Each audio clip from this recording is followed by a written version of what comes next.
grandes impérios e civilizações. História visual do mundo.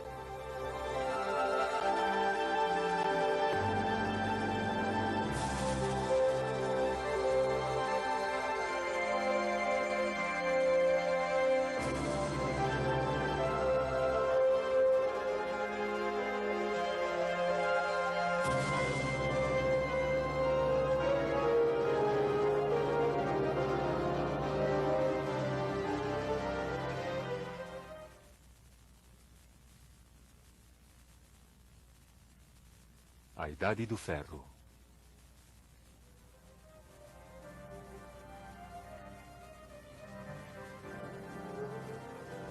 A Idade do Ferro evoca imagens de um relato absolutamente épico.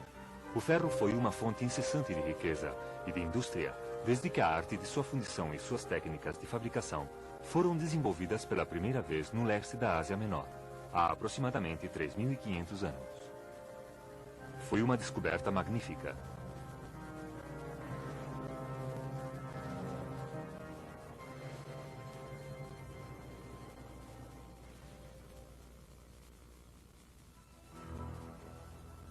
Num prazo de 500 anos, ao redor do ano 900 a.C., tinha-se expandido a Índia, e 300 anos mais tarde a China.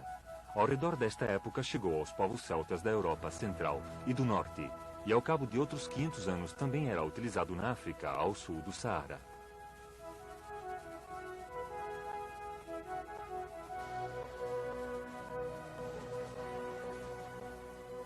Havia começado a Idade do Ferro, uma era que duraria quase até os nossos próprios dias.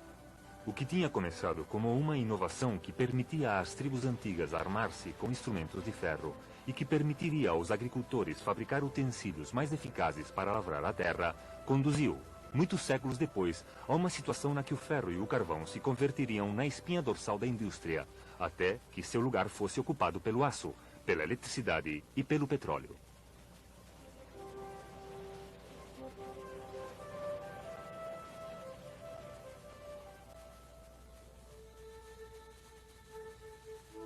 Fazendo uma retrospectiva desde o ponto de vista do século XX, a descoberta do ferro aparece como algo transcendental, quase um passo decisivo na história do mundo que afetou de diferentes maneiras e em diferentes momentos a diferentes partes do mundo. As antigas civilizações dos vales dos grandes rios, como o Tigre e Eufrates, o Nilo, o Indo e o Rio Amarelo na China, não conheciam a arte de fundir o ferro. Utilizavam cobre e estanho para armas e adornos de bronze. Muitos maravilhosos exemplos desta arte sobreviveram. Este é o motivo pelo qual, em ocasiões, estas civilizações são denominadas impérios da Idade do Bronze.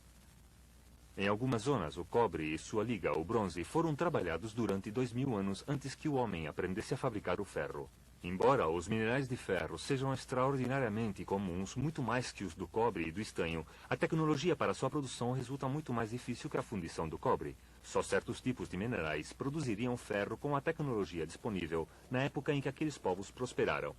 A temperatura mínima de fundição é muito mais alta para o ferro do que a do cobre ou o estanho.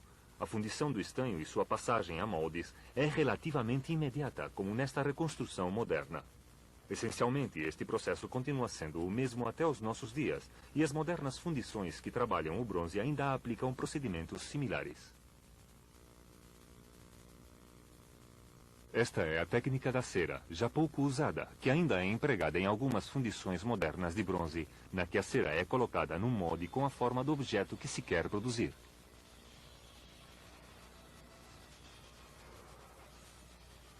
O metal derretido é vertido à continuação no molde para substituir a cera e tomar assim a forma do objeto a ser fabricado.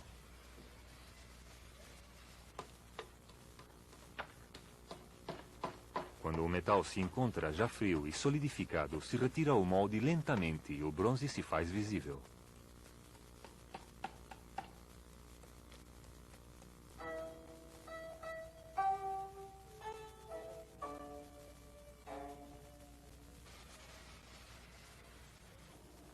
O ferro não pode ser colocado em moldes como o cobre ou o bronze. deve continuar a ser trabalhado pelo ferreiro e, segundo as condições do forno, sua qualidade pode variar consideravelmente, variando de um ferro maleável, inadequado para as armas, até uma forma de aço difícil de trabalhar.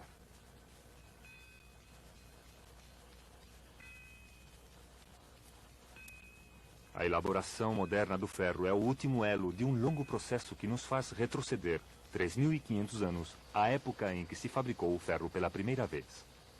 Inicialmente era uma raridade, mas em breve começou a ser fundido a partir dos minerais do leste da Ásia Menor. Nos textos hititas se mencionam espadas e inclusive estátuas de ferro. Os movimentos de população na Ásia Menor ao redor do ano 1200 a.C.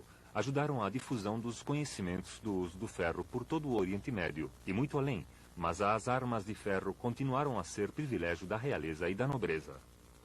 Até o ano 900 a.C., os exércitos assírios não puderam dispor de punhais de ferro, mas no ano 700 a.C., à medida que se melhorava a tecnologia do ferro, este começou a ser utilizado para uma grande variedade de ferramentas e utensílios. O período que havia conduzido ao advento do ferro foi pródigo em conflitos. Porém, ao redor do ano 2000 a.C., as antigas civilizações da China, Índia,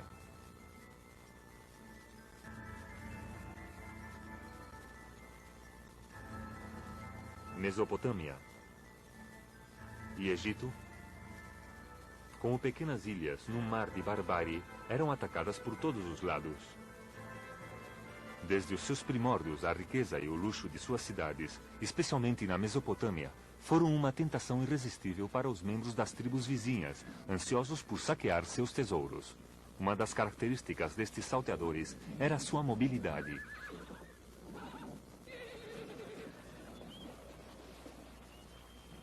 O cavalo havia sido domesticado nas terras das estepes, entre Europa e Ásia, onde hoje em dia se situa a Ucrânia.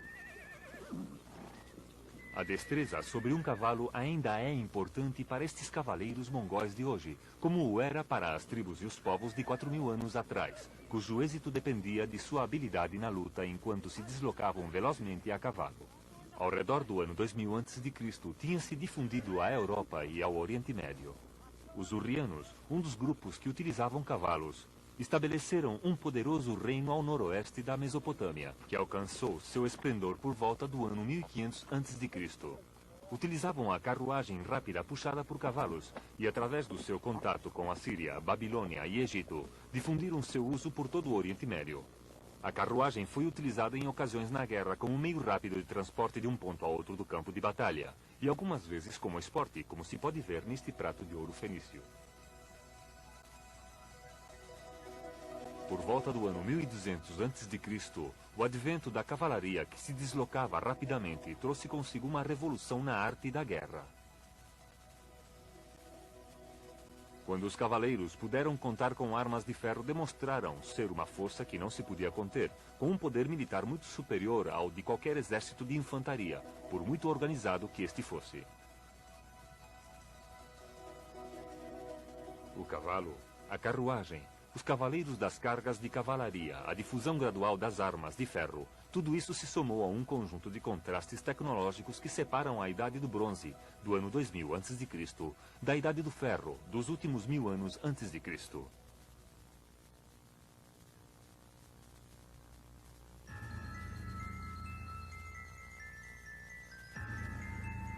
No oeste, a civilização minoica de Creta foi destruída por volta do ano 1450 a.C. por invasores de terra firme, os micênios.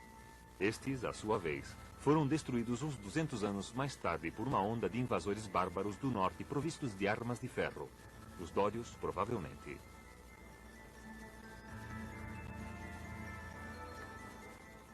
Knossos, a capital minoica, foi saqueada e também Micenas e outras cidades fortificadas do Peloponeso.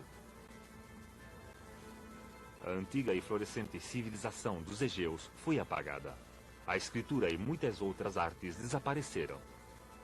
No século XII a.C., uma noite escura cobriu toda a região mediterrânea, até a aparição das grandes cidades-estado, como Troia, Esparta, Atenas e Corinto, uns 500 anos mais tarde. Na Índia, a civilização do Vale do Indo teve o mesmo destino. Por volta do ano 1500 a.C., foi assolada pelas tribos bárbaras do norte, provavelmente invasores procedentes do antiplano iraniano, de regiões além da grande cordilheira montanhosa do Hindu-Kush, que se autodenominaram ários, um ramo da família de povos indo-europeus, cujas ramificações ocidentais invadiram a Grécia.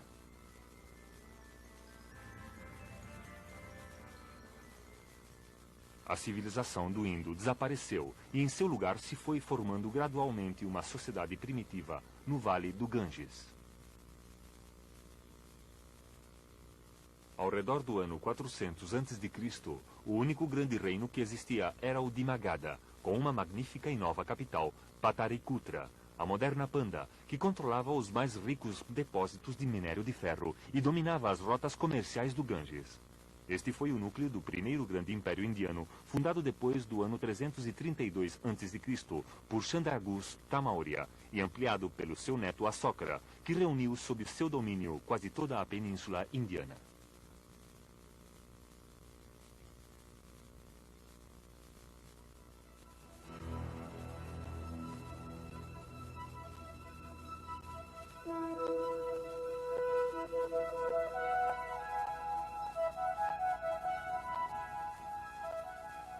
Inclusive, o Egito, protegido pelo deserto, não escapou ao impacto da cavalaria inimiga. Invasores da Ásia, conhecidos como Hyksos, se apoderaram do delta e do vale baixo do Nilo, governando estas regiões por mais de um século, até que foram expulsos no ano 1570 a.C. Porém, foi a Mesopotâmia a que experimentou os ataques mais persistentes. Dois grupos diferentes de bárbaros concentraram seus ataques nos centros civilizados. Os semitas, um povo do deserto sírio, e os hititas, indo-europeus, que se infiltraram através do Cáucaso e a partir do oeste do Mar Negro. O resultado foi uma constante aparição e destruição de impérios à medida que uma tribo de bárbaros deslocava populações ou conquistava as terras de seus rivais. Os hurrianos das terras altas da Armênia, os casitas das montanhas Tardas, os hititas da Ásia Menor, os caldeus do deserto da Arábia, os arameus, mitanos, medas e persas.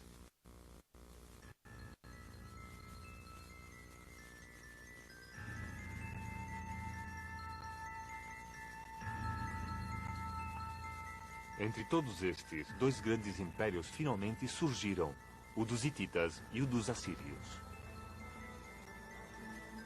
Os assírios foram conquistadores sem piedade e afortunados construtores de impérios.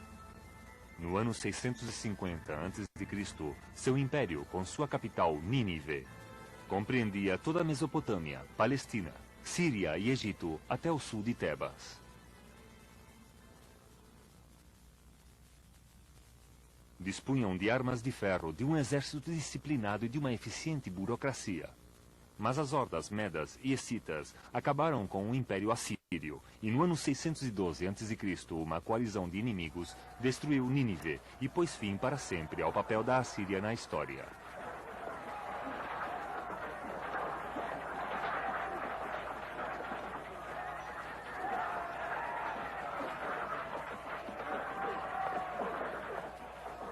Seu lugar foi ocupado primeiro pelo Império Meda e depois pela Pérsia, sob o comando de Tiro o Grande, que iniciou a instauração de outra grande estrutura imperial, o Império dos Aquemênidas, que floresceu poderosamente até que Alexandre Magno destruiu totalmente sua capital, Persépolis, no ano 330 a.C.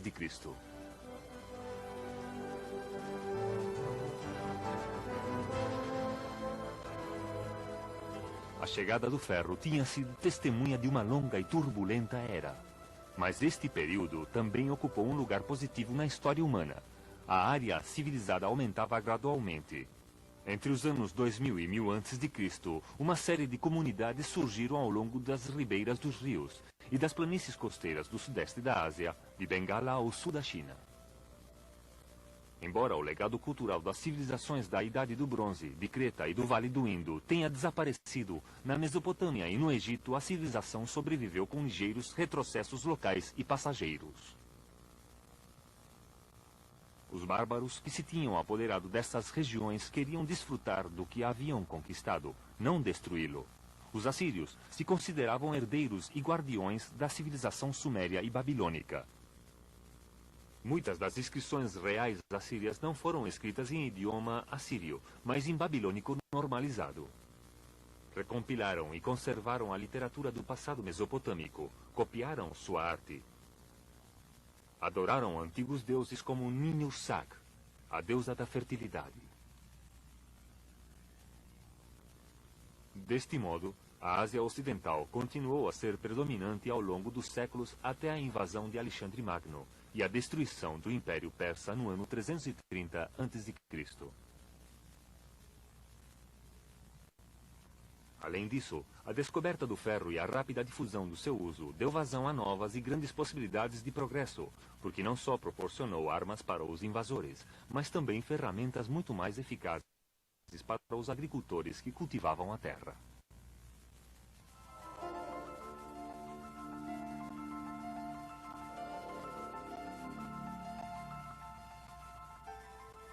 A China experimentou a revolução do ferro mais tarde do que o Ocidente. A técnica do ferro fundido foi a primeira introduzida para trabalhá-lo, e assim desde o começo foi possível a produção em série de peças fundidas. A fundição do ferro se converteu num grande negócio dirigido pelo Estado e pelos industriais a partir do ano 300 a.C. Uma das primeiras civilizações da Idade do Bronze, os Suguns, estava confinada a férteis terras ao longo do curso médio do rio Huanghe, o Rio Amarelo. Com a introdução do ferro por volta do ano 600 a.C., tudo isto mudou. Colonizadores do norte se deslocaram para o leste, a grande planície, e para o sul, a abundante bacia do Yangtze, desmatando e drenando o solo à medida que avançavam. Os reis Chue estenderam gradualmente sua influência sobre os diferentes domínios, e as novas terras reclamadas foram então submetidas diretamente ao controle real, dado que as rendas eram arrecadadas diretamente pelo tesoureiro, o que permitiu o desenvolvimento de uma sofisticada burocracia. O câmbio consolidou-se quando, no ano 221 a.C., uma nova dinastia, a Qing, unificou toda a China e reconstruiu e reforçou a Grande Muralha como uma barreira defensiva contra as tribos nômades do norte. A Grande Muralha Chinesa tem hoje um comprimento de uns 2.500 quilômetros, com uma altura média de mais de 9 metros.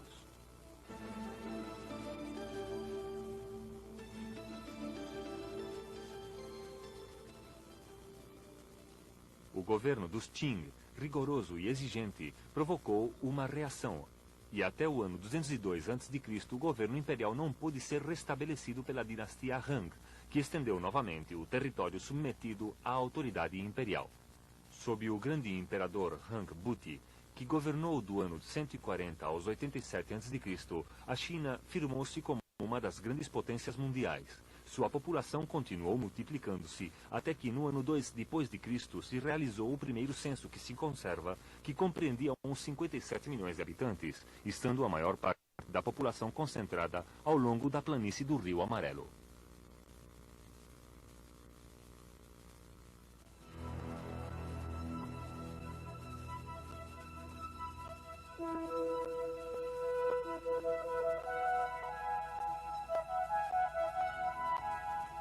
O período seguinte ao advento do ferro foi testemunha de grandes avanços no governo, embora muitos dos novos impérios surgidos após o longo período de turbulências estivessem em mãos de autoridades militares.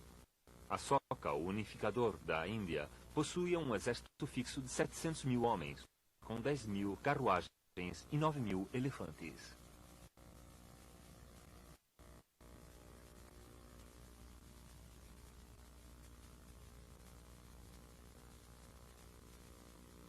O rei da Pérsia possuía um regimento de choque de infantaria pesada, a ponta de lança do seu exército. 10 mil homens conhecidos como os imortais, como se pode ver nestes azulejos de Persépolis.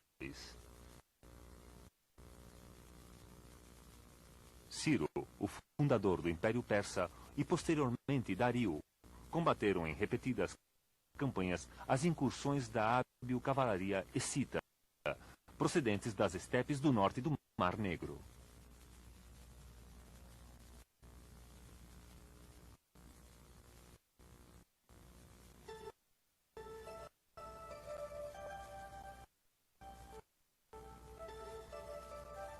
Na China, Buti levou a cabo campanhas similares contra os Xiongnu e ao mesmo tempo estendeu a Grande Muralha construída pelos seus predecessores chineses muito mais a oeste. O resultado desta nova medida de segurança foi um rápido crescimento do comércio.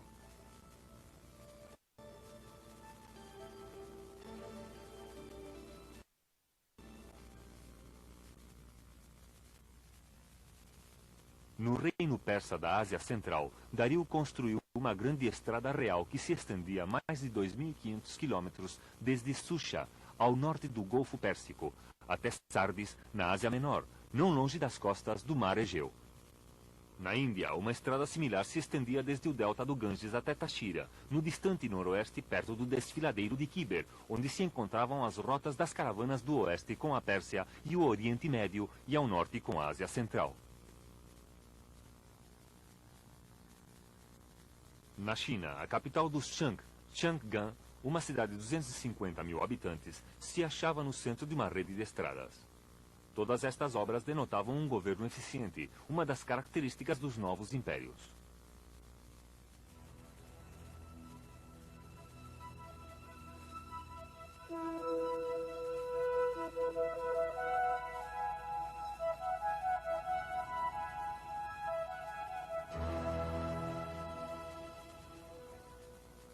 Em Persépolis, Dario, o Grande, reorganizou o império em 20 províncias com um amplo código de leis, impostos equitativos e uma moeda estável, todos os elementos básicos de uma administração moderna.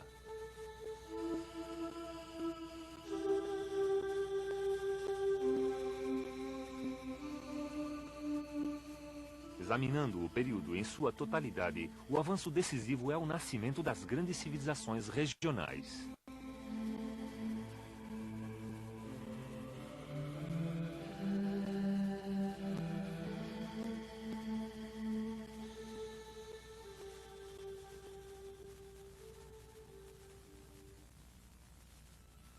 Os impérios Qin e Han, na China, o Mauryan, na Índia, e o fundado por Ciro, na Pérsia, abrangiam regiões completas e entre todos compreendiam quase todo o continente asiático, do Oceano Pacífico no Oriente até as margens do Mar Egeu. Com esta expansão haviam aparecido novas formas de governo e novas formas de administrar os vastos territórios imperiais. Só o Ocidente encontrava-se atrasado, ainda nas margens mais afastadas do mundo civilizado. Mas quase no mesmo momento em que o primeiro imperador da dinastia Qing, Qin Huangdi, unificava a China no ano 221 a.C., uma nova potência surgia no Ocidente. No ano 241 a.C., Roma, influenciada pelas mais antigas conquistas da civilização grega, se embarcava no caminho da expansão imperial e que no transcurso de 2 séculos converter-se-ia em dona de um vasto império mediterrâneo que a igualaria ao grande império Han no Oriente.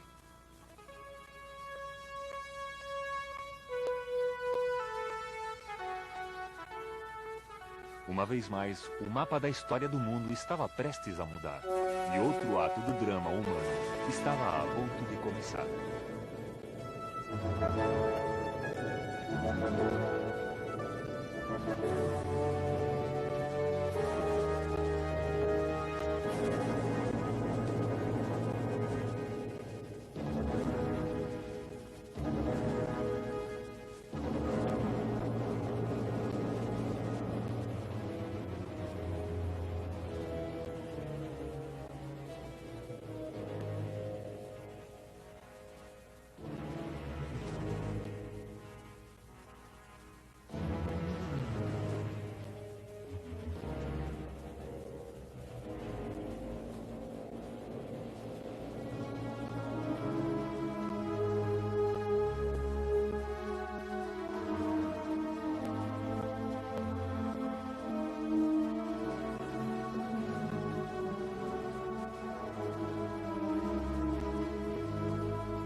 grandes impérios e civilizações. História visual do mundo.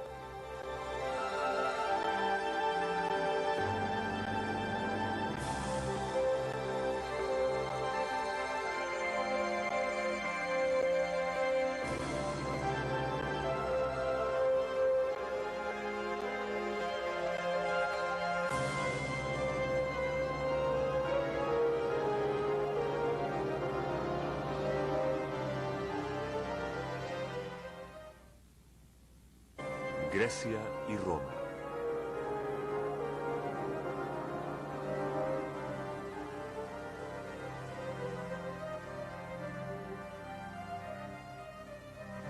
A Europa, que continuou sendo um remanso de pequenas comunidades agrícolas, se incorporou com atraso ao processo da civilização. Durante o milênio anterior a Cristo, houve um grande incremento da população no norte da Europa, onde começaram a ser cultivadas grandes extensões de terra pela primeira vez. A expansão local deu lugar a migrações a lugares escassamente povoados. Nesta era, apareceram as primeiras e florescentes civilizações europeias, os mundos clássicos de Grécia e Roma, que estabeleceram tradições que ainda se conservam em nossos dias. Na antiga Grécia é onde se acham as origens da tradição democrática que se reflete, embora de forma diferente, nas câmaras dos parlamentos. A mesma palavra democracia significava poder do povo. Este ideal encontrou sua expressão na cidade-estado de Atenas. Hoje é adotada não só por muitos governos, mas também por organismos internacionais, como as Nações Unidas, que reconhecem a igualdade soberana de seus membros. Por outra parte, devemos observar os romanos para encontrar as origens do pensamento legal. Quase todas as nações da Europa continental possuem códigos legais de estrutura romana. Na Grécia surgiu o espírito da investigação científica e a procura do significado e da beleza das coisas. Seus matemáticos, seus filósofos, como Sócrates, estabeleceram princípios que ainda se ensinam nos colégios.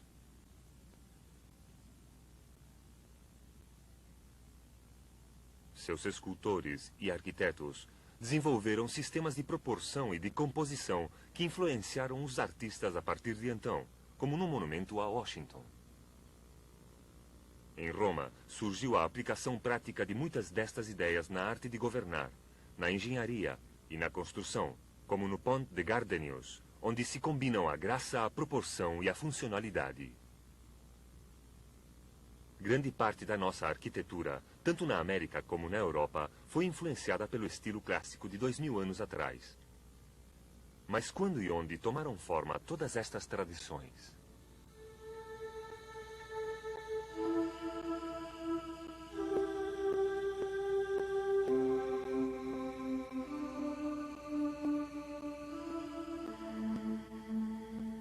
Estudando o passado, podemos evocar as imagens que fundamentaram os alicerces de muitos dos aspectos da civilização europeia.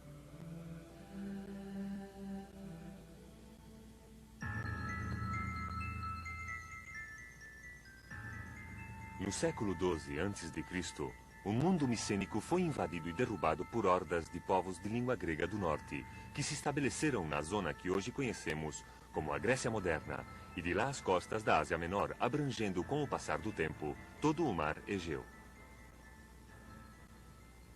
Estes povos adoravam o deus Zeus, tal como fizeram os micênicos, e também outras muitas divindades, entre as quais se encontrava Afrodite, deusa do amor. Depois deste período, no século VIII a.C., o ferro substituiu o bronze nas ferramentas e nas armas. E além disso, os gregos, após desenvolver um invento fenício, passaram a contar com um alfabeto que flexibilizou a escritura. Utilizada inicialmente só em certos afazeres, como os inventários, estenderiam seu uso à literatura, sendo um grande exemplo a poesia épica de Homero. Também foi a era na que se realizaram estas grandes copas decoradas com motivos geométricos.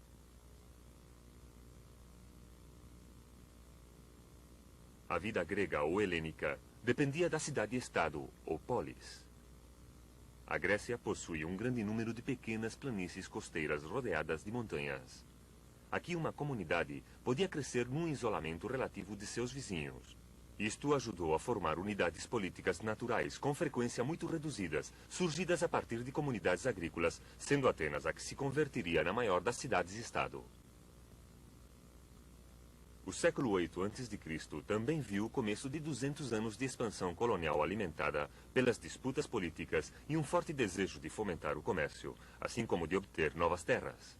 O comércio foi facilitado pelo começo do uso da moeda, que tinha tido lugar a começos do século VII a.C.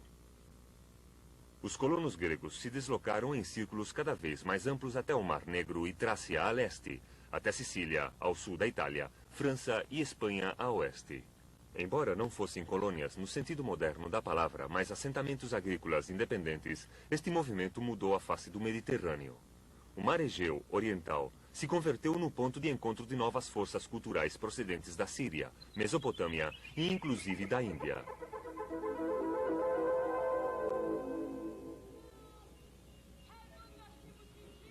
Nos séculos IV e V a.C., teve lugar um florescimento cultural sem antecedentes, especialmente em Atenas, em cuja pequena comunidade surgiram dramaturgos como Estíros, Sócrates, Eurípides, Aristóteles. Se crê que Eurípides tenha escrito umas 92 peças de teatro, muitas das quais lidas e representadas ainda em nossos dias. Também foi a era de historiadores como Tupírides e Heródoto, de Demóstenes e de Péricles, ou de oradores políticos e de gigantes da filosofia como Platão e Aristóteles. Se reconstruíram templos e no ano 444 a.C. se iniciaram as obras do Partenon, que foi completado com 50 impressionantes colunas que sustentavam um friso contínuo de 160 metros de comprimento, dos quais 102 podem ser admirados pelos visitantes do século XX. A Acrópolis, no centro de Atenas, estava adornada com edifícios belíssimos. Além disso, nesta era começou a filosofia científica. Os babilônios haviam tomado como sagrados os eclipses, ao mesmo tempo que os gregos perguntavam-se por que estes sucediam.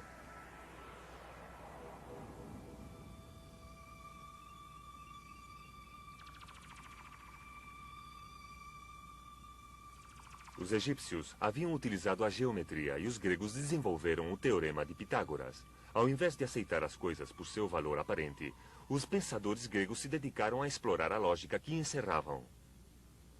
A sofisticação da cultura grega também fica refletida na sua famosa cerâmica de figuras negras e vermelhas, que encontrou um mercado imediato em toda a zona comercial grega e foi achada em lugares tão distantes como a Índia, a Rússia Central e o sudoeste da Alemanha.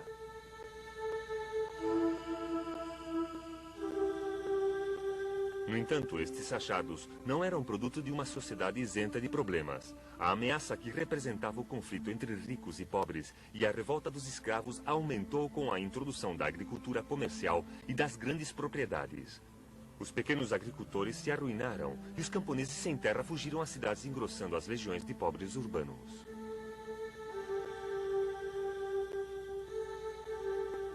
Em Esparta, o temor de uma rebelião de escravos oprimidos teve um grande peso, convertendo a cidade virtualmente num campo militar.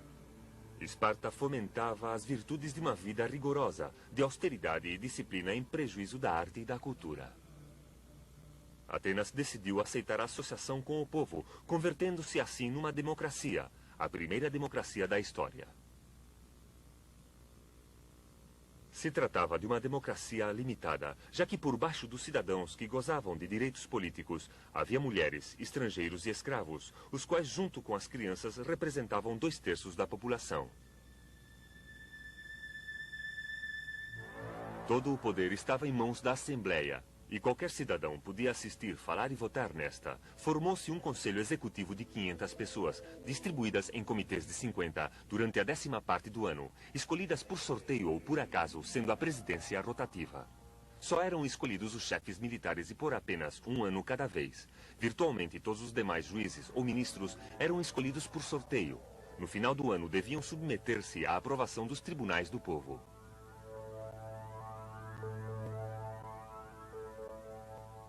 Péricles, o famoso político ateniense, descreveu desta forma o sistema.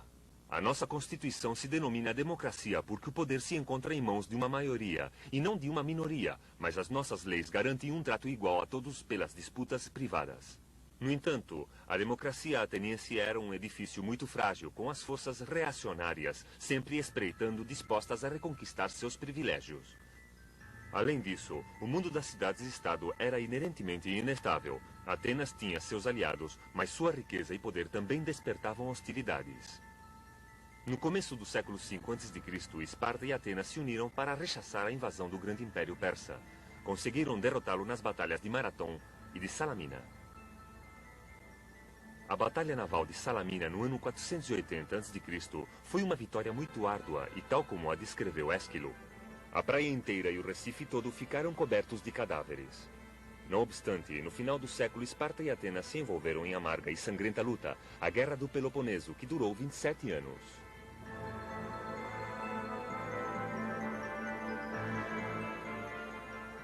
O mundo grego se havia debilitado, deixando a porta aberta a outro agressor, o semibárbaro reino da Macedônia, nos confins do norte da Grécia. A unidade que as cidades-estado gregas não haviam alcançado por si mesmas foi imposta por Filipe de Macedônia no ano 338 a.C. e seu filho Alexandre Magno completou a sua obra. Os grandes dias da Grécia se haviam concluído e com Alexandre passamos da idade helênica à helenística.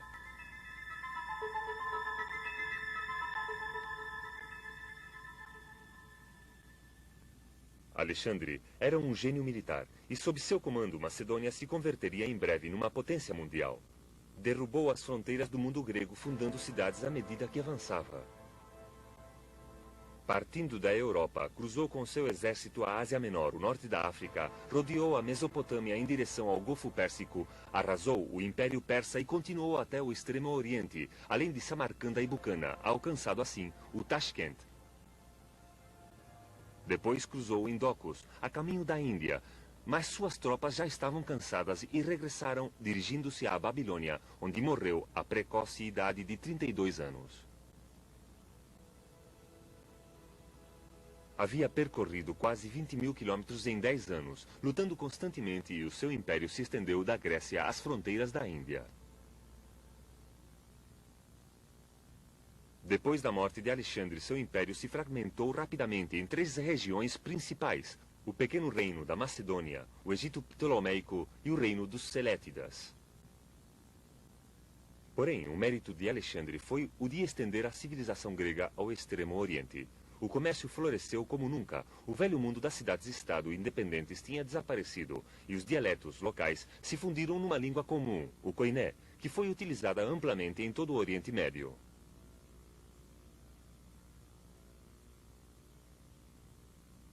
Os deuses gregos se complementaram com as religiões orientais e se desenvolveram as filosofias características da era helenística como o epicureísmo, o estoicismo e o cinismo. Nasceu uma nova visão do mundo, diferente da exclusividade da Grécia clássica. As crenças e os conhecimentos estabelecidos eram postos em dúvida. Havia um crescente experimentar não só na escultura, mas também nas ciências e nas matemáticas. Foi, portanto, o mundo helenístico e sua civilização, e não a Grécia clássica, o que herdou Roma.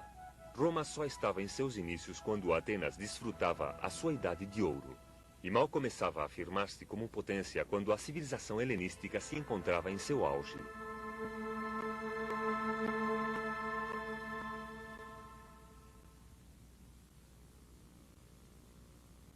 Sendo originariamente um conjunto de assentamentos de aldeias de pastores latinos, Roma se desenvolveu até converter-se numa cidade durante o século VI a.C. e paulatinamente unificou a Itália sob seu comando, devendo seu predomínio sobretudo ao seu grande poderio militar, disciplinado e combinado com a habilidade e a diplomacia na formação de alianças, e a fazer amplas concessões contra seus próprios interesses.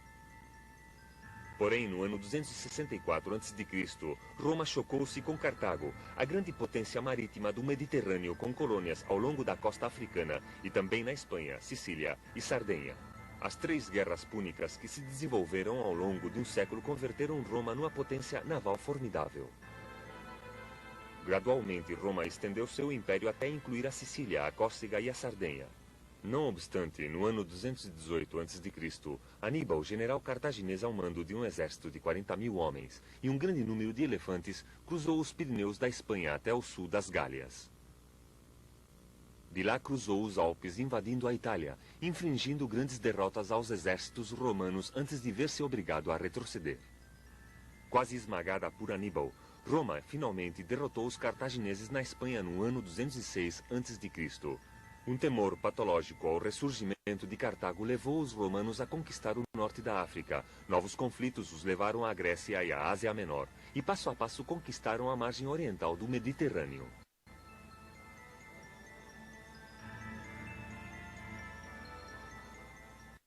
No ano 58 a.C., Júlio César, poderoso e ambicioso aristocrata, comandou um ataque contra as Gálias e com o tempo as fronteiras de Roma se estenderam através da França até o Reno e posteriormente a Grã-Bretanha, a Romênia e a Síria. No ano 180 d.C., o Império Romano se estendia desde os confins da Escócia, no ocidente, até a Síria, no oriente. Houve muitas revoltas, apesar de que Roma, quando lhe interessava, concedia à sua cidadania certa liberalidade. Os povos conquistados eram governados e defendidos com firmeza de comum acordo. No entanto, quando este acordo fracassava, o castigo era rigoroso e exemplar. O Império Romano dotou uma vasta área de uma única moeda e baixas taxas alfandegárias para o comércio, facilitado por uma complexa rede de estradas e de portos protegidos. As mercadorias provinham de todos os cantos do império para satisfazer as exigências da rica e ampla população romana. Os animais para o circo procediam de todos os lugares, da Europa ursos e javalis selvagens. Do Oriente Médio, tigres e leões. E do norte da África, camelos e leopardos. Eram importadas grandes quantidades de trigo do Egito, têxteis e especiarias da Síria, azeite da Espanha, mármore da Ásia Menor e do norte da África, estanho e escravos da Grã-Bretanha. Também havia um amplo comércio entre as diferentes comarcas que faziam parte do Império. O comércio não terminava em suas fronteiras. Se comerciou com a China dos Shan e se estabeleceu a famosa Rota da Seda, que passava por Espanha, Samarcanda, Casgar e chegava até Lan-e-Chou e Loyabi.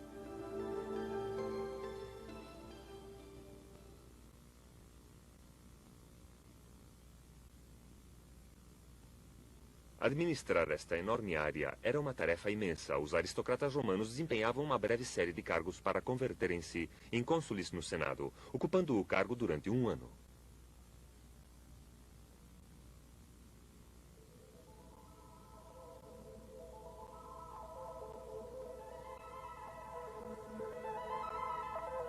Só um cônsul podia comandar um exército.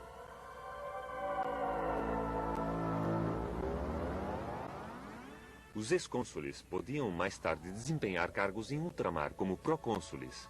Este sistema, estabelecido sobre uma base republicana nos primeiros dias do Império, se mostrou inadequado. Havia corrupção, incompetência e esporádicos distúrbios civis. Em períodos de tensão, os generais ambiciosos podiam deter todo o poder, como fez o ditador Júlio César, destruindo assim a forma tradicional de governo republicano. No ano 31 a.C., após um século de guerras civis e um incremento do predomínio militar, a estabilidade foi restabelecida pelo sobrinho de César, Augusto. Após ganhar-se a lealdade das tropas, deteve todo o poder, permitindo ao Senado compartilhar com ele a tarefa de administrar o poder. Apesar de tudo, o poder efetivo permaneceu nas mãos firmes do imperador. Augusto introduziu reformas nos impostos e na administração, o que concedeu ao mundo ocidental o período mais longo de paz que tinha desfrutado até então. Deste modo, a totalidade do norte da África, das fronteiras do Egito ao Atlântico, podia ser vigiada por uma legião composta de apenas 6.000 homens. A paz de Augusto foi celebrada com a construção de edifícios. Em todas as cidades do Império surgiram monumentos, arcos triunfais e anfiteatros. A consumada perfeição de seus edifícios é impressionante. As termas de Diocleciano em Roma se levantavam sobre uma superfície de quase 13 hectares, e seu vestíbulo central estava decorado com uma cúpula de uma altura de 28 metros. O Fórum de Roma era um lugar de encontro aberto, com tribunas para os oradores públicos e os comícios, onde se reunia a Assembleia Popular. Muito perto dali se encontravam os templos dos primeiros deuses romanos, como Juno, Saturno e Vesta, numerosas lojas e os teatros de Pompeu e Marcelo. Havia também nada menos que 6 hipódromos, sendo o maior de todos o Circo Máximo, com uma capacidade de 140 mil espectadores sentados. O Coliseu, onde tinham lugar os combates entre gladiadores, tinha uma capacidade de 50 mil espectadores. O próprio Augusto gabou-se de haver proporcionado 8 espetáculos de gladiadores, nos que 10 mil homens haviam lutado até a morte, e 26 combates nos que haviam sido sacrificados 3.500 animais.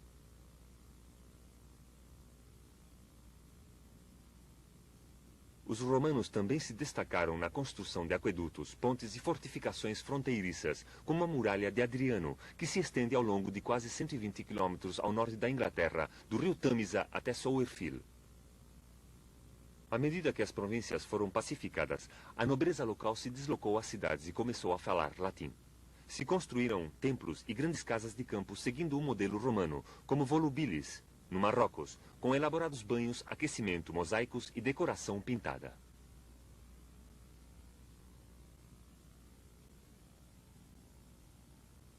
Pompeia e Herculano conservaram toda a sua integridade ao serem recobertas pelas cinzas vulcânicas emitidas pela erupção do Vesúvio no ano 79 d.C. Nos oferecem uma fascinante visão da vida numa pequena cidade do Império Romano.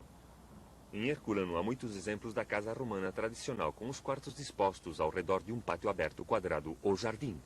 Mercadores abastados ou patrícios devem ter vivido nestas casas, ficando refletida sua riqueza pela profusão dos mosaicos e a decoração pintada.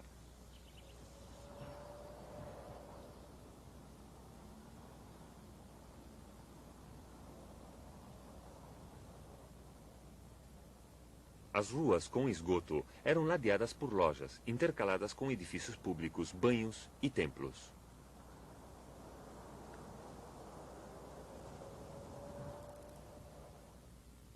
A Grécia, em grande parte, foi a fonte inspiradora da arquitetura e da arte romanas. Muitas estátuas romanas de mármore são efetivamente cópias dos originais gregos de bronze desaparecidos. Apesar disso, os romanos desenvolveram seu estilo altamente naturalista em retratos. A era de Augusto também foi celebrada pela poesia de Virgílio, Horácio e Ovídio.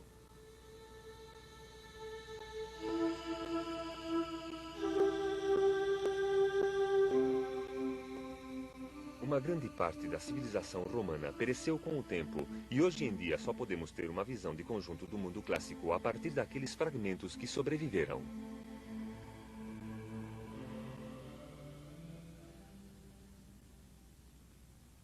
Porém, o legado de Roma não se encontra só em fortes ruínas, monumentos e restos de estradas. Existe um legado muito mais duradouro refletido na língua falada, o latim, que deixou uma marca permanente nas línguas da França, Espanha, Itália e Romênia, sendo que também o inglês moderno possui palavras de origem latina. Além disso, conservado pela Igreja Romana e até há muito pouco tempo, ainda utilizado em todas as suas cerimônias, o latim se converteria numa linguagem aceita internacionalmente nas ciências, na medicina e no direito. O direito romano é a raiz de muitos dos sistemas legais modernos do mundo ocidental.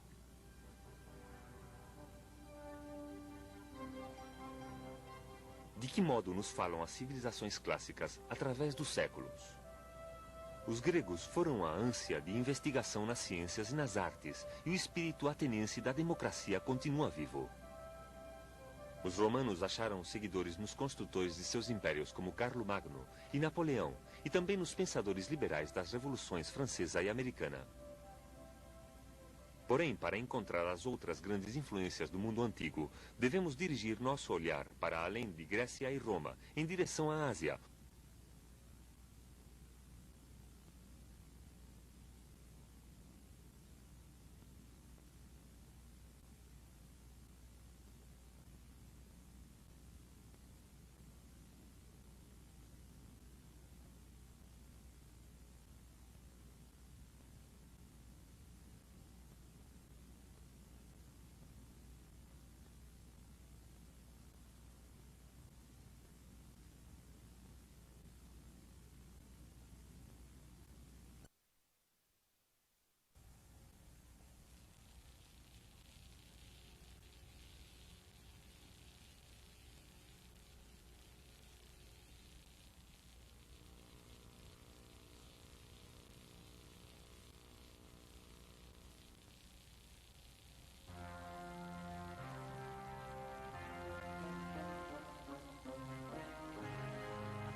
grandes impérios e civilizações. História visual do mundo.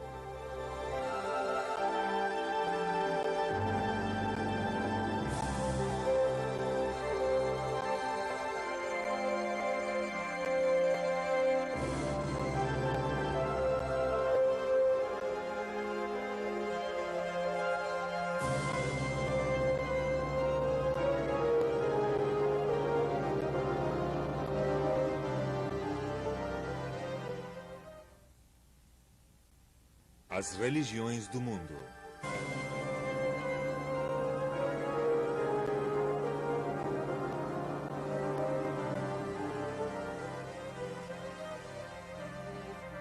As grandes civilizações que existiram no milênio anterior ao nascimento de Cristo difundiram as grandes religiões mundiais.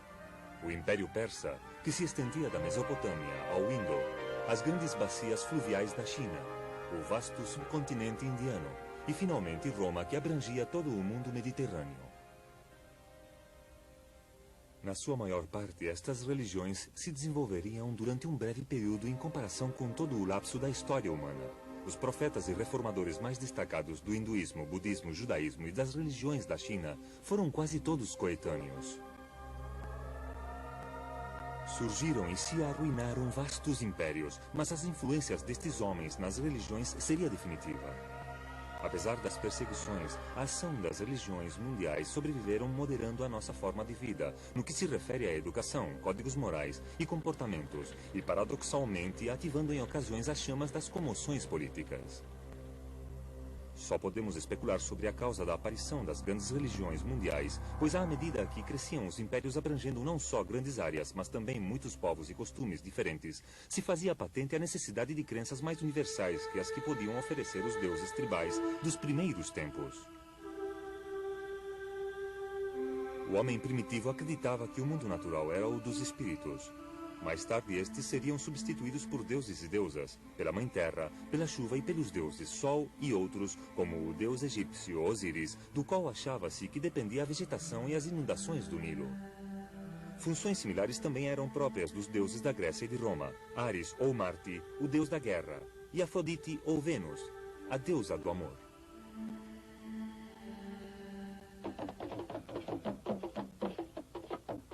As primeiras religiões se limitavam aos cultos locais em pequenos grupos, adorando os próprios deuses, tal como algumas tribos continuam fazendo hoje em dia.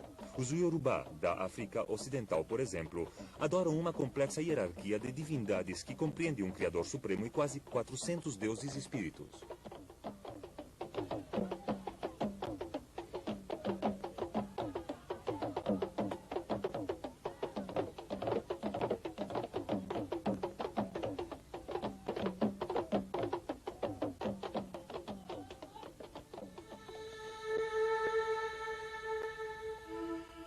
As grandes religiões do mundo são diferentes. No entanto, todas elas, num grau ou outro, compartilham a crença numa só realidade espiritual, válida para toda a humanidade. A transição dos cultos locais às religiões mundiais foi obra de uma notável série de reformadores. Zoroastro, na Pérsia. Na Índia, Mahavira. E também Gautama. Na China, Confúcio e Lao Tse. E os profetas do Antigo Testamento do povo de Israel. Embora pouco se saiba sobre a vida destes homens, parece certo que todos reagiram contra as tensões da sua época. Trabalharam independentemente em regiões muito afastadas entre si. E foi a sua visão o que deu origem às religiões do mundo.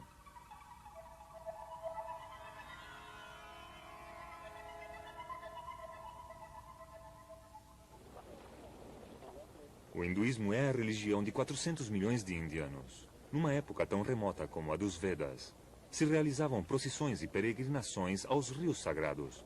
E este aspecto do hinduísmo ainda continua sendo importante na atualidade. O rio Ganges tem uma santidade especial. As antigas escrituras sagradas dos Vedas remontam à chegada dos invasores ários ao norte da Índia, e as suas crenças continham a semente de muitos dos sistemas posteriores do pensamento religioso. A sua ênfase nos sacrifícios e na noção de casta estabeleceu modelos sociais fundamentais, que continuaram regendo a vida da Índia durante 3.000 anos. Mahavira e Siddhartha Gautama, os reformadores do hinduísmo, eram ambos nobres de nascimento. Ambos se sentiam alienados pelo sofrimento e pelas calamidades que vinham ao seu redor, e procuraram a pobreza e a vida piedosa, abandonando as suas riquezas e posição social.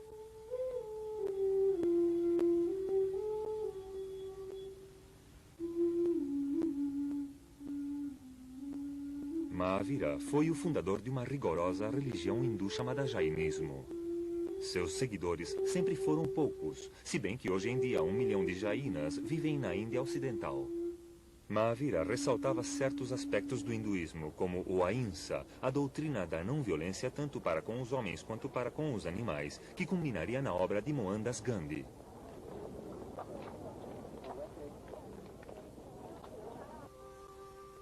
Os hindus adoram uma série de deuses, os mais importantes dos quais são Vishnu e o destruidor e curador Shiva.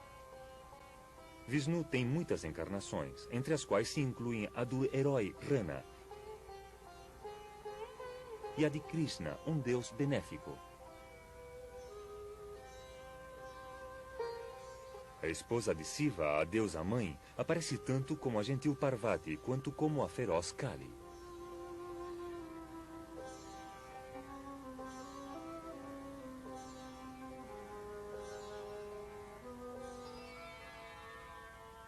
A sociedade hindu é estritamente dividida em classes sociais hereditárias ou castas. Se crê que o sistema de castas deve a sua origem aos Badus, que representam uma divisão quádrupla da sociedade em classes. Estes, por sua vez, devem a sua origem ao corpo do criador Bra e os Brahmanes. Ou classe sacerdotal e culta, a boca de Bra. Os satrijas nobres e soldados nasceram dos seus braços. Os Vaisyas, agricultores e comerciantes das suas coxas. E os Supras, camponeses e operários, dos seus pés.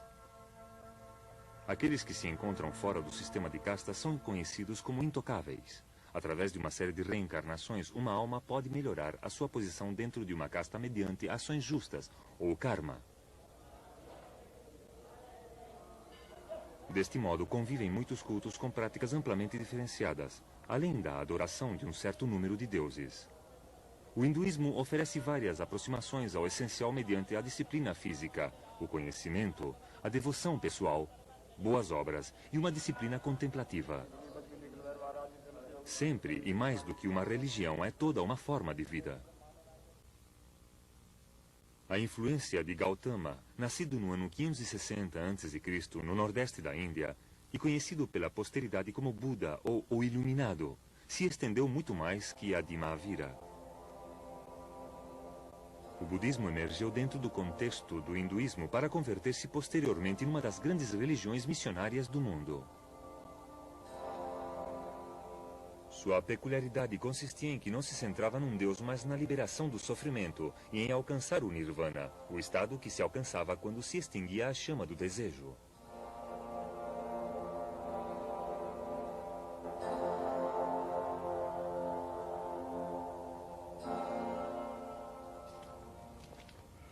Desde o mesmo momento da morte de Gautama, seus ensinamentos foram mantidos vivos pelos seus seguidores, que vivem juntos em comunidades monásticas.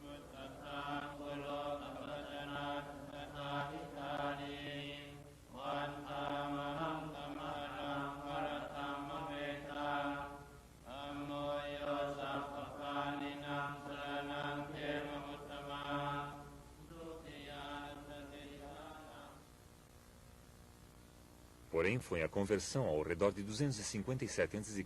de Asoka, o maior dos imperadores Maurya, levado, como ele mesmo disse, pelo remorso pelas matanças e desgraças que tinha ocasionado, o que converteu o budismo numa força de primeira ordem.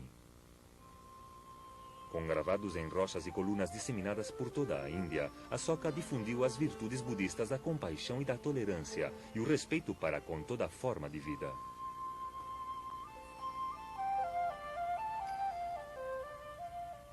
Foi graças a Asoka que o budismo começou a sua vocação missionária, difundindo-se aos reinos helenizados, além da Índia, Sri Lanka e Birmânia.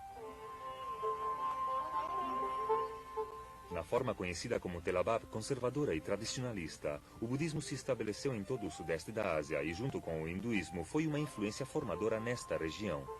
Aqui ainda se conservam atualmente ruínas de grande beleza.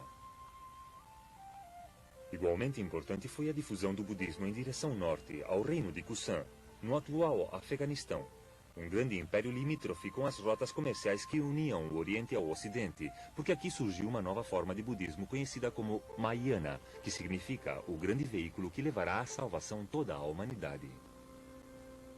O budismo Mahayana estava mais aberto às doutrinas populares e às práticas locais, sendo uma de suas características os bodhisattvas, os quais, como os santos cristãos, podiam ajudar os mortais a se salvarem. O budismo se estendeu rapidamente pelo Tibete e pela Ásia Central, prosseguindo para a China até a Coreia, alcançando o Japão no ano 550 d.C.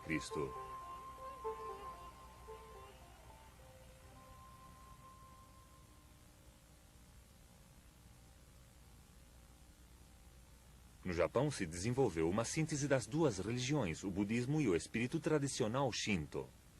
No núcleo central do shintoísmo está a crença no poder misterioso de Kali, o poder sagrado que pode ser reconhecido em todo momento em cada uma das coisas existentes.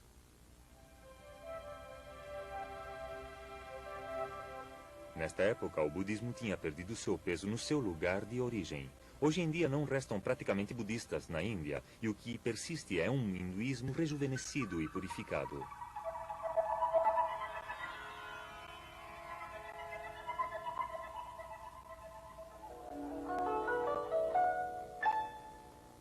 O budismo realizou um progresso limitado na China, onde se ressaltaram os reis do inferno, sendo cada um dos reis responsável pelo castigo dos diferentes crimes. Mas na China já existiam duas religiões muito enraizadas, o confucionismo e o taoísmo. Os primeiros povos da China mantinham o culto aos antepassados e adoravam os espíritos da natureza. Confúcio, ou Confúcio, nasceu no ano 551 a.C. e não duvidava da realidade do mundo espiritual, mas centrava sua preocupação na conduta do homem. O confucionismo era mais uma religião do que um código ético preocupado pela pureza das religiões humanas, baseadas no amor e no respeito ao próximo. Vivendo na época em que o Império Shu começava a se desintegrar, as reações de Confúcio surgiram da desordem e das injustiças do seu tempo. No século II a.C., o confucionismo foi declarado dogma oficial do Império Qin e permaneceu vigente até a queda da dinastia Manchu, mais de 2000 anos depois.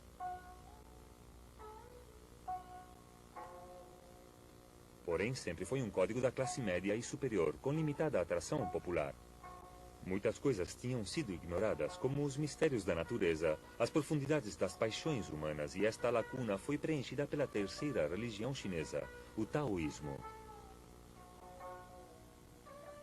Esta se baseava num livro, o Tao Te Ching, no qual a essência do Tao, o caminho, é expressada em parábolas e metáforas. Este livro é atribuído à vaga figura de Lao Tse. Instava o homem a viver em harmonia com o Tao, e o Tao Te Ching ressaltou a humildade e a passividade.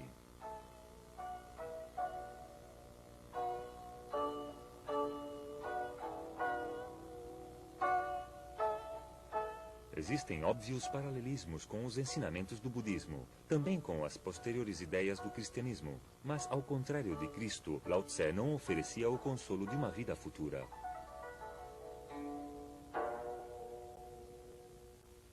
Com o tempo, o taoísmo degenerou numa religião supersticiosa de demônios e de magia.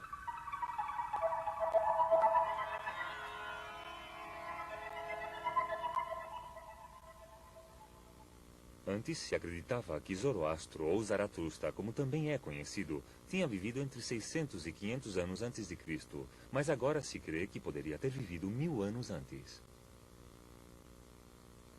O zoroastrismo foi o primeiro rigorosamente intelectual da história e se converteu na religião do Império Persa. A mensagem de Zoroastro era extensa e abstrata. Ele acreditava num grande espírito Aura Magda, benéfico e bom, enfrentado a outro espírito poderoso, Angra-Mainyu, o adversário maligno e ignorante. A vida era vista como um campo de batalha entre o bem e o mal, o caos e a ordem, a luz e a escuridão, com um juízo final e a ressurreição dos eleitos. Ao lado de Ahura Magda se encontravam os poderes da luz, do sol e do fogo. E existia uma tradição de altares de fogo e de cultos ao ar livre. A força do zoroastrismo consistia numa clara definição do mal. Isto explica a sua atração entre os muitos povos submetidos dentro do vasto império persa. Aqueles que obedecessem aos mandamentos de Ahura Magda alcançariam a imortalidade. Zoroastro também acreditava que o fim do mundo chegaria no seu devido tempo e que Ahura Magda enviaria um raio do céu para destruir os perversos. Sua belicosidade atraiu os grandes reis guerreiros da Pérsia e posteriormente os imperadores persas sob as dinastias dos Sassáridas. Hoje em dia, o zoroastrismo é praticado pelos Parsis da Índia e por um pequeno grupo de crentes no Irã.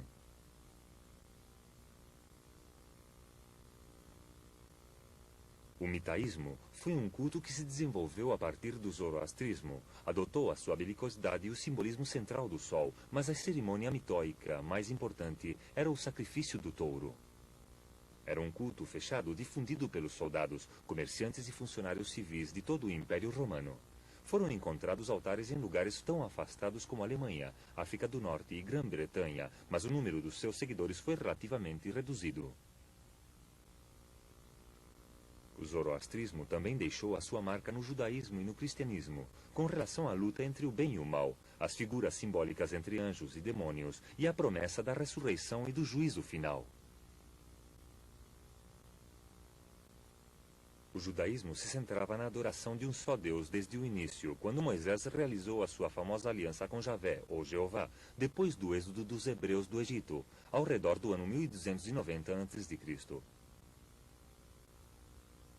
O judaísmo, com o seu profundo código ético formulado nos 10 mandamentos, era a religião tribal exclusiva do povo de Israel, cujo centro foi Jerusalém a partir do século XI a.C. Um de seus momentos decisivos foi quando os judeus foram conduzidos ao exílio na Mesopotâmia, depois do saqueio de Jerusalém e da destruição do templo no ano 586 a.C. pelo rei Nabucodonosor da Babilônia. 50 anos de cativeiro afrouxaram os vínculos locais do judaísmo e o converteram num credo universal, embora o processo tenha sido iniciado com o profeta Amós no século VIII a.C. Os profetas que tinham conservado a fé durante o exílio interpretaram a lei tradicional, a Torá, de um modo novo, ressaltando a moralidade e a conduta justa mais que a observância e o sacrifício. A Torá consta dos 5 primeiros livros da Bíblia, e os judeus ortodoxos pensam que foram entregues a Moisés no Monte Sinaí. Começa com uma descrição da criação e finaliza com a morte de Moisés, e uma descrição da terra prometida, Israel. Das penas e da aflição do exílio, o judaísmo surgirá como uma potente força religiosa. Javé já não era simplesmente o Senhor dos judeus, mas o Senhor de toda a humanidade. Embora Ciro, o imperador persa, permitisse que os judeus regressassem a Jerusalém para construir o templo no ano 538 a.C., os judeus sofreriam quase continuamente a dominação política e militar de outros povos. No ano 200 d.C., os judeus se disseminaram por todo o mundo mediterrâneo. E, no entanto, durante esta dispersão ou diáspora, sempre consideraram a Palestina como a sua pátria. Perseguidos e oprimidos, dependiam assim da sua identidade ligada à sua própria fé. Do mesmo modo que o budismo nasceu do hinduísmo, o cristianismo nasceu do judaísmo. A Judéia tinha sido conquistada pelos romanos no ano 73 a.C., e o resultado foi uma forte tensão religiosa, política e nacionalista. Surgiu uma série de movimentos como resposta à opressão, alguns espirituais, como os essênios, outros políticos, como os celotes. Quando Jesus de Nazaré começou a predicar, no ano 27 d.C., que o reino de Deus se aproximava, era uma mensagem que muitos judeus esperavam desde tempos remotos. Desde os tempos do exílio babilônico, os profetas tinham vaticinado a vinda de um Messias ou libertador, e a seus seguidores pareceu que Jesus era o Messias. Ele proclamou e demonstrou a presença e o amor de Javé, e a necessidade de viver bem com o próprio Espírito. No entanto, depois de uma curta explosão de entusiasmo, a popularidade de Jesus entre os seus seguidores decresceu e ao redor do ano 30 depois de Cristo, foi preso pelas autoridades judias, entregue ao governador romano Pôncio Pilatos e crucificado como revolucionário. Inclusive seus discípulos mais íntimos ficaram desiludidos, mas recuperaram a fé com a sua ressurreição. E quando Cristo reapareceu entre eles, proclamaram que ele retornaria, glorioso, no dia do juízo final. Nesta etapa, o cristianismo ainda era um culto judeu, mas o momento decisivo chegou com a conversão de Paulo, antigo carrasco dos cristãos, e as viagens missionárias deste abriram novos caminhos para a conversão das massas. A sua primeira viagem o levou ao Chipre, a segunda à Ásia Menor, Grécia e Egeu, negando que Jesus tivesse sido enviado meramente para redimir os judeus, mas para que fossem perdoados os pecados da humanidade. Realizou outras 2 viagens, a terceira pela Ásia Menor, Grécia e Terra Santa, e a última viagem o levou a um lugar tão distante como Roma. A mensagem de Paulo encontrou uma grande aceitação por parte de muitos povos, que se converteram ao cristianismo e não deviam obrar conforme a lei judia. A fé em Cristo e uma vida reformada como membros da comunidade cristã bastaria. O resultado foi uma ruptura com o judaísmo. Cortando estes laços, o cristianismo foi uma religião mundial que se difundiu por todo o Império Romano, apesar das perseguições intermitentes, mas não se manteve nos limites do Império Romano somente. Missionários do Egito levaram a mensagem ao sul, à Núbia e à Etiópia na África Oriental. E também se estabeleceu uma igreja católica na Índia. Da Síria, o cristianismo se difundiu à Pérsia, e dali, ao longo das rotas da Ásia Central até a China. Um fato decisivo ocorreu no ano 313 d.C., quando o imperador romano Constantino tolerou oficialmente os cristãos. E o cristianismo se converteu oficialmente na religião do Império Romano no ano 392 d.C. Os outros cultos foram então suprimidos. Havia começado um novo capítulo na era do cristianismo.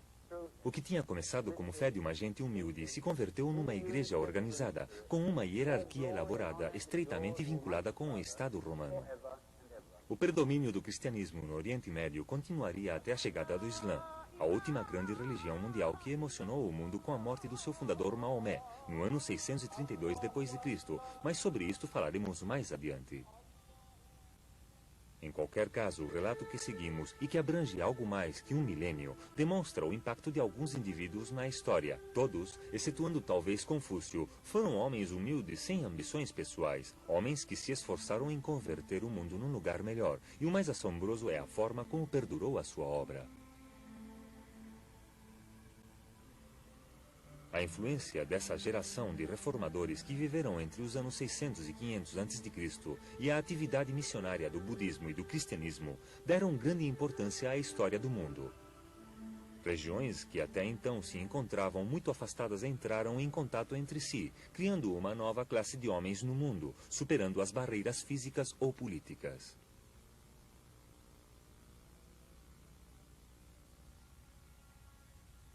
As grandes religiões do mundo tinham surgido como mensagens de paz, mas, contrariamente ao que desejavam os seus fundadores, também eram uma fonte de discórdia e de conflitos, e assim, infelizmente, prossegue a sua história.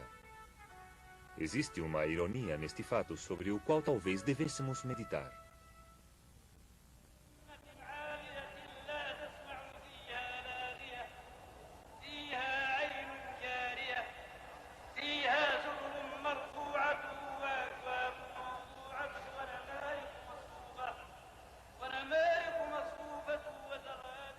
Na atualidade, há mais de 600 milhões de muçulmanos no mundo, aproximadamente uma 7ª parte da população da Terra.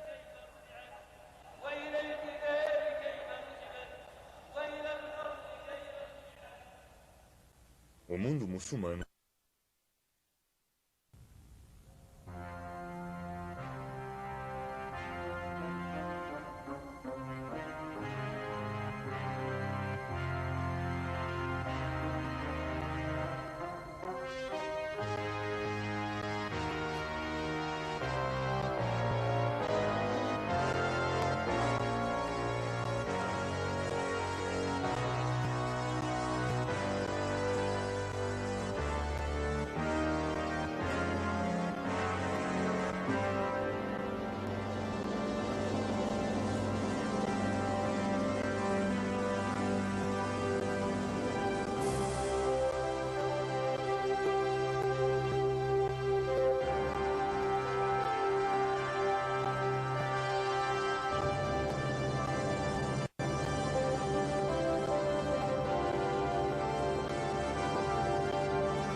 impérios e civilizações.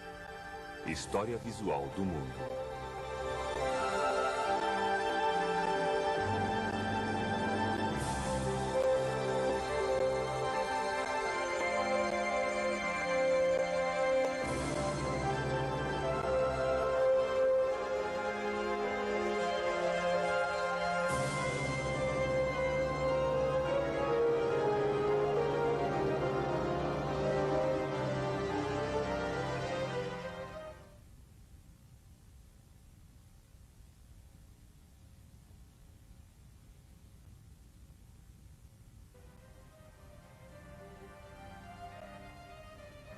Tanto em épocas de prosperidade, lazer e abundância, quanto em épocas de guerra, a história pictórica da humanidade sempre deixou constância das façanhas das sociedades assentadas.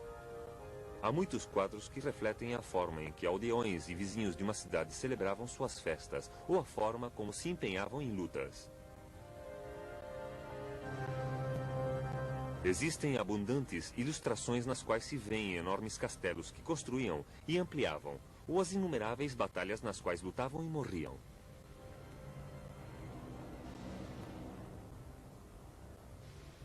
Sabemos como cultivavam seus pobres campos e como construíam suntuosos palácios, mas tanto na Europa quanto na Ásia vemos unicamente os membros das sociedades ordenadas e estáveis.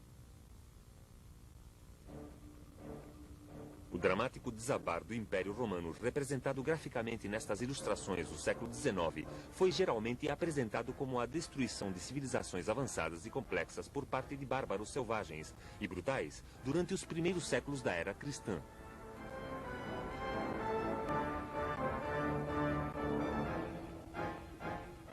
No entanto, os invasores não se limitaram a destruir. Após a queda de Roma, os bárbaros empreenderam a tarefa de construir novas sociedades sobre as ruínas do passado. Alguns elementos destas sociedades, como a Igreja de Roma, eram tradicionais, mas outros eram novos, como o sistema social, mais tarde conhecido como feudalismo, que elevava a classe guerreira por cima das demais. Lamentavelmente, sobreviveu tão pouco deste período que reconstruir a história do fim do mundo antigo com detalhes é extremamente difícil. Por isso, alguns historiadores decidiram chamar a Idade Média a Era das Trevas.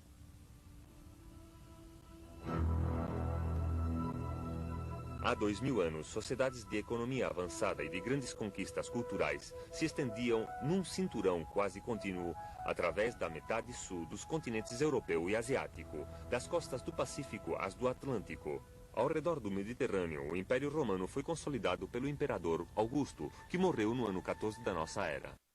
Seus sucessores estabeleceram novas fronteiras imperiais na Alemanha e na Grã-Bretanha, nos Balcãs e no Oriente Médio.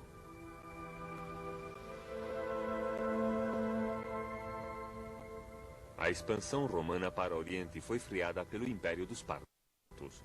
Durante o século II da nossa era, Roma atacou os partos. Suas legiões obtiveram numerosas vitórias, mas nunca permaneceram tempo suficiente para consolidar o seu domínio.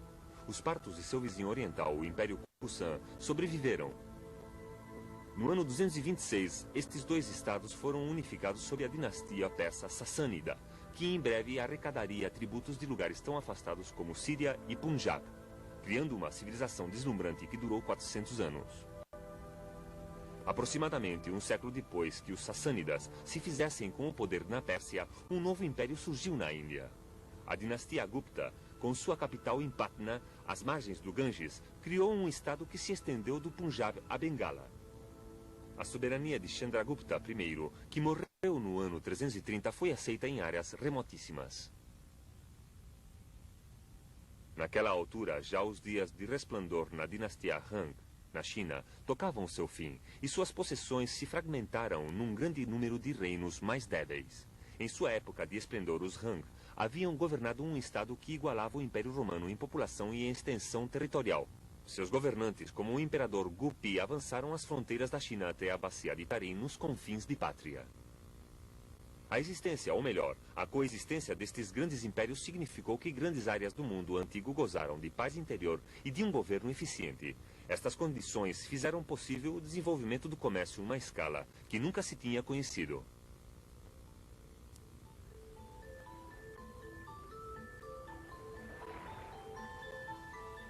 Em sua maior parte, se tratava de comércio interior entre uma e outra província, mas houve também comércio exterior por mar e por terra. As mercadorias se moviam livremente, sobretudo de Oriente a Ocidente. Artigos caros leves como a seda e as especiarias eram transportados em caravanas ou barcos como estes, que ainda comerciam no Oceano Índico.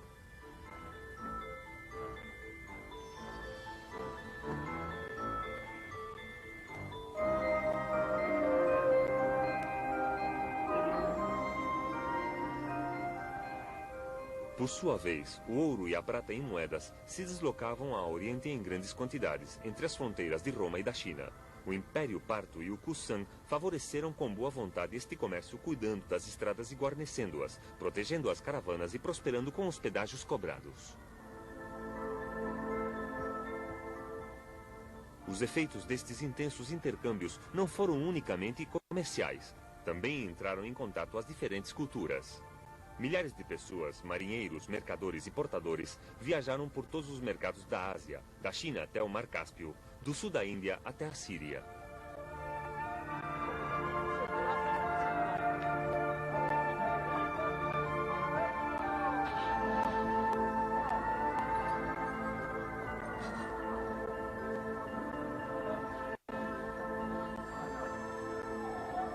Também houve missioneiros. O budismo se difundiu da Índia ao extremo oriente. O cristianismo foi implantado no sul da Índia, a chamada Igreja de São Tomás, e na Ásia Central, a Igreja Agnestoriana.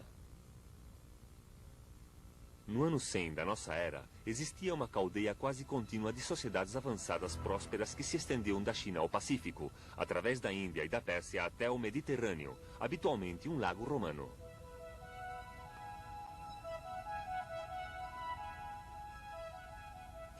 No entanto, 4 séculos mais tarde, estas civilizações estavam em ruínas e o comércio transcontinental tinha chegado ao seu fim. O que foi que falhou? Uma parte da resposta se encontra no fato de que as civilizações do norte eram dominadas por tribos nômades. Seus membros viviam a lombo de cavalo, como seus descendentes kirguizes do Afeganistão, seguindo seus rebanhos de ovelhas e de vacas de um pasto a outro, nas altas mesetas e nas inóspitas vertentes montanhosas da Ásia Central. Enquanto se pudessem encontrar pastos adequados, tudo iria bem. Mas se possuíam animais em demasia para os pastos disponíveis, ou se o clima mudava, as condições para os nômades pioravam rapidamente. Portanto, se viam obrigados a deslocar-se às áreas próximas às sociedades agrícolas mais assentadas ou morrer. A margem entre a subsistência e a inanição era muito tênue. Os cavaleiros das estepes apareciam saqueando e destruindo tudo, mas geralmente se retiravam com a mesma velocidade com a que tinham aparecido. Depois do ano 100 a.C., os ataques dos nômades se tornaram cada vez mais frequentes e ferozes.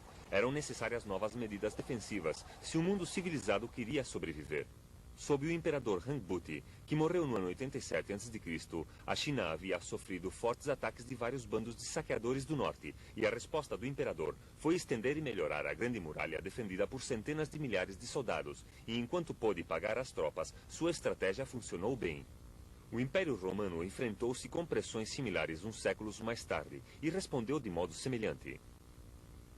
O imperador Domiciano, por volta do ano 85 d.C., levantou uma cadeia de defesas fronteiriças entre o Reno e o Danúbio, contra as tribos germânicas, e seu sucessor Adriano fez o mesmo na Grã-Bretanha contra os escoceses.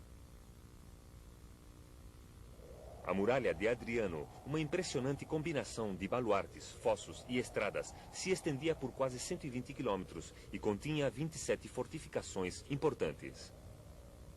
Outros imperadores construíram fortificações no norte da África contra os possíveis ataques das tribos do deserto.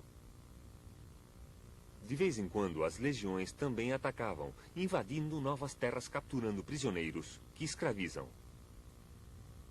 Suas grandes façanhas nos Balcãs foram orgulhosamente esculpidas na coluna de Trajano, erigida em Roma no ano 115 d.C. Nela, os legionários aparecem como os galhardos defensores da forma de vida romana. Porém, seu papel e sua imagem em breve mudaria, já que com tantos soldados o gasto com os salários destes crescera absurdamente.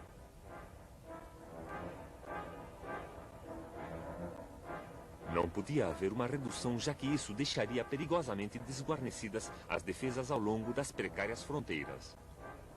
No século III, os ataques às fronteiras se fizeram cada vez mais frequentes, de modo que tinha sido necessário incrementar a quantidade de tropas.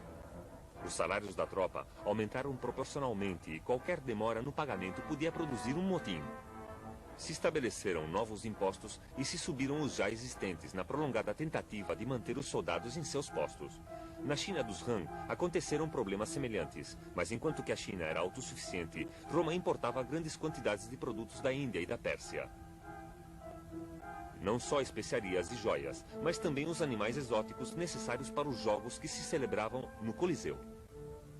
O custo de todas estas mercadorias crescia enormemente e também os alimentos básicos. Uma bebida de trigo que custava 6 dracmas no século I da nossa era, custava 200 dracmas no ano 276, 9.000 em 314, 78.000 em 334 e posteriormente mais de 2 milhões. No entanto, Roma nunca experimentou as revoltas camponesas que comocionavam periodicamente o Império Chinês.